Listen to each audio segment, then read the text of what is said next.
What a disappointment. I knew it was going to be bad. I told you it was going to be bad. I said it was going to be a disappointment by the trailer. But picking up the Thousand Year Door remake on Nintendo Switch, playing through it, experiencing the story again, going through the motions, going through this padded out nonsense, seeing very few improvements, seeing the inferior visuals, the terrible music, and just experiencing one of the most overrated Mario games of all time once again has really solidified my deeply held opinion about this game, and that it is very basic. You walk around these rooms, talk to NPCs, and just reach the boss and then do it all over again, right? It is uninspired, it's boring, it's not well written, it is a travesty. But for whatever reason, this game is hailed as one of the best Mario spin-offs of all time, one of the best games on GameCube, the best Paper Mario game, period. And the reality is, it's not even as good as the first Paper Mario. It is lesser than Paper Mario N64 in a number of critical ways. You know, the environments are more interesting. The writing is more interesting. The setup has more appeal. It feels more like a Mario game. The combat is better, well thought out. This game, in a lot of ways, is a rehash of the original with a bit more of an edge to it. Now, the logic for a lot of fanboys of this game is that having an edge inherently makes it better. You know, like when Hooktail like flies over and like eats all those people, right? You go out to fight the dragon. Like it's supposed to come off as cool and interesting, but when you compare it to like what happens in the first game, where you have like a really good setup for the Koopa Bros, you have this really good dungeon that you have to go through to reach them. Like you go through this sequence where like they try and trick you and set up traps to try and stop you, and you have like all these really cool like encounters with them before the actual fight. When you compare them to Hooktail, who basically just flies over you a couple of times and then just waits in a room for you at the end. Like, she doesn't even know you exist until you enter that room. Like, there is no setup. The payoff is not as satisfying, right? What the Thousand Year Door tries to do is that it tries to keep you engaged through having more complex characters and world building than what we saw in the previous game. But that doesn't necessarily work. Because when you compare it to other RPGs of its kind, stuff like Baten Kaitos Origins or Fire Emblem Path of Radiance or, you know, probably even Tales of Symphonia, like, you will find that those games do a way better job of building up the world, introducing the characters, doing a lot of things with those characters, and delivering on a unique experience that really emphasizes the creativity of the world. Like, in a lot of ways, whatever the Thousand Year Door does well, whenever it does hit the mark, it feels limited by the fact that it is a Mario game. Case in point, the character of Vivian, right? You know, Vivian is a character that was abused by his sisters, apparently so thoroughly that he actually believes he's a girl. Vivian was abused by his sisters and overcomes the neglect and trauma by joining forces with Mario, right? There is an interesting story there. There is an interesting character arc. You know, Vivian is an extremely popular character in the game for a reason, but like when you see it done in game, when you experience the plotline in game, when you meet the character, when you see like how it plays out, you realize that it's simply not as well done as it could have been. When you compare it to like other games like it, you know, Final Fantasy 6 and 7, Baten Kaitos Origins, Path of Radiance, like it comes off as really flat and hollow. When people praise the game for its characters and world building, they mean in compared to most Mario games. My issue is that if you're into the Mario side of things, there are better Mario alternatives, right? You can play Super Mario RPG, you can play Paper Mario, you can play Sticker Star, Color Splash. The list goes on and on and on. The Mario and Luigi games, like all of those games are better than this when it comes to pure Mario game design, characters, and just general atmosphere, right? But when it comes to the RPG side of things, the things that everyone loves to praise and call like deep and complex, those have real alternatives in real JRPGs. And that is the issue with traditional Paper Mario fans that I just cannot get over, is that it seems like the audience for this stuff have this very strange, real contempt for classic JRPGs. You're always seeing these people make YouTube videos talking about how, like, oh, I'm not a JRPG guy, says Scott the Woz, says Arlo, says all of these people who beg for classic Paper Mario to come back. Like, again, they say they want classic turn-based combat to come back in Paper Mario, and yet they have no interest in pursuing other turn-based RPGs. They have no respect for other RPGs like it at all.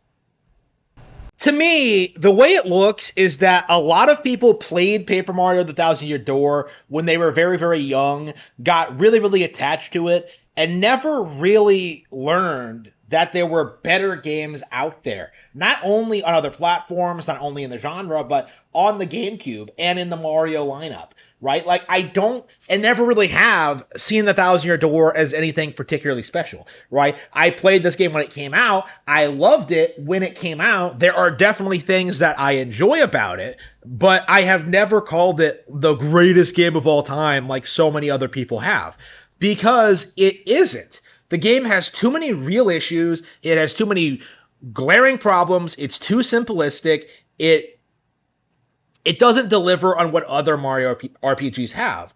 And I'm sure that if people actually stepped outside of their hug box, if they actually played Mario and Luigi, they would understand that very quickly. But this game, because of its weird legacy and its weird audience, they don't like acknowledging it. They don't like acknowledging that this game is anything other than a masterpiece.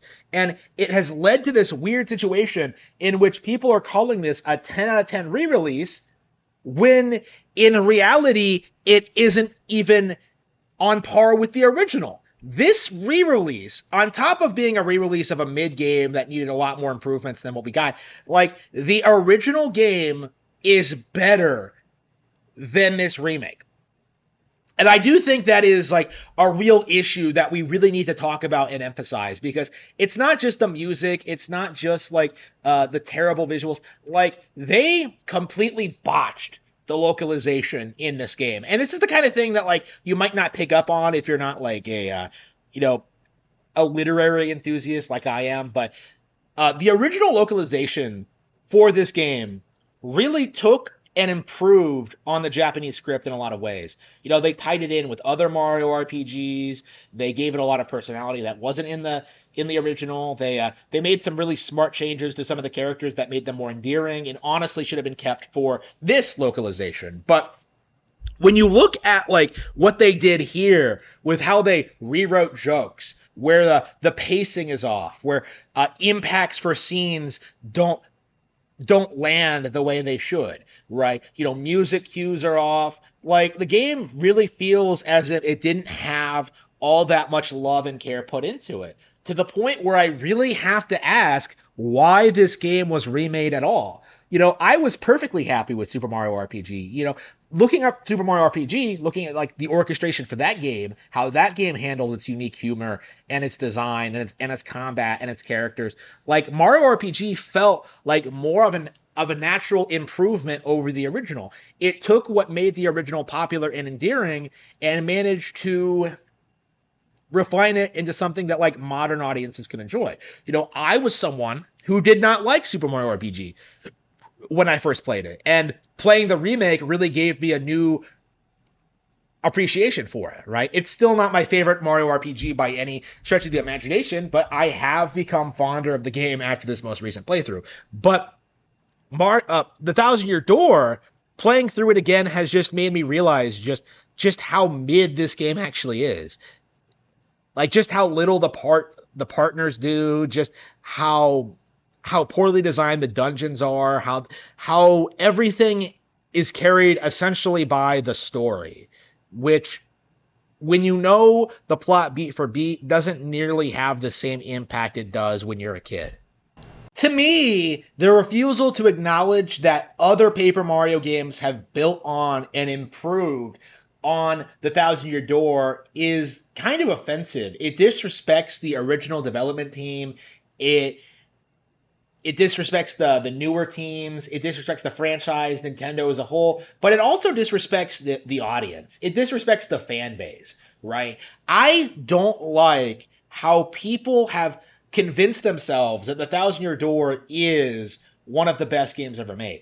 I do think that people grew up with this game, they played it, they enjoyed it for what it was, and they're not willing to look at it objectively. They're not willing to acknowledge that the game has not aged well, that there are games older than this that are better, that the games the game isn't nearly as good as it's cracked up to be. People are letting their nostalgia cloud their judgment with certain properties. Star Wars, Star Trek, Doctor Who. Like, there are lots of examples of this, but I think when it comes to the Mario audience, right, there are certain properties that are disrespected and disregarded among the fan base. Games like New Super Mario Bros. And the later Paper Mario games. But then there's stuff like this that's worshipped in spite of all of its very real problems that really hinder the experience, that people acknowledge but will just kind of tell you to ignore. When people bring up the backtracking and how tedious that is, like, people just tell you to ignore it. When people bring up how repetitive Twilight Town and Chapter 7 can be, like, oh, don't talk about that, bro. Like, when you talk about how easy it is to get through the game, when, like, you talk about how the combat situations aren't all that well thought out, when you talk about how the bosses aren't as good as in the first game, right? When you talk about, like, the dungeons not being good, like, again, why are these not things that we talk about, right? Like, why can't we talk about the very real problems that Paper Mario had? I do feel as if Nintendo is gearing up for a new Mario RPG series. Hopefully, maybe it's going to be Paper Mario 3, like a return to the classic formula, but it might be something else. It might be something different. I personally would like to see something different, but I do think no matter what happens, there are going to be, like, very dedicated fans who will insist that, like, the new game is not on the same level as the Thousand Year Door. And I don't think I really don't think that's a mindset you should be going into. Not only for the inevitable return to this formula, but for future Paper Mario games that don't necessarily follow this pattern. Because I do think Super Paper Mario had a lot more going for it than this game did in a lot of ways. I do think Sticker Star managed to innovate when it came to the combat system and how well thought out the level design was. Like, I thought, like, Color Splash was hilarious, way funnier than this game. Like, I thought Origami King had, like, really good ideas. Like, why can we not talk about the good things that the other Mario RPGs have done? Why do we have to worship Paper Mario the way we have been? I don't think it's good for the community. I do think people have put this game on a pedestal far too much, and it really does need to be acknowledged. It does need to be brought up, because not only is this remake very poor quality, the base game itself was not nearly as good as it was hyped up to be. The fact that more people aren't upset about all the changes very strongly demonstrates that. People were going to worship this game no matter what, no matter how bad it was, and they will continue to doing so well into the future.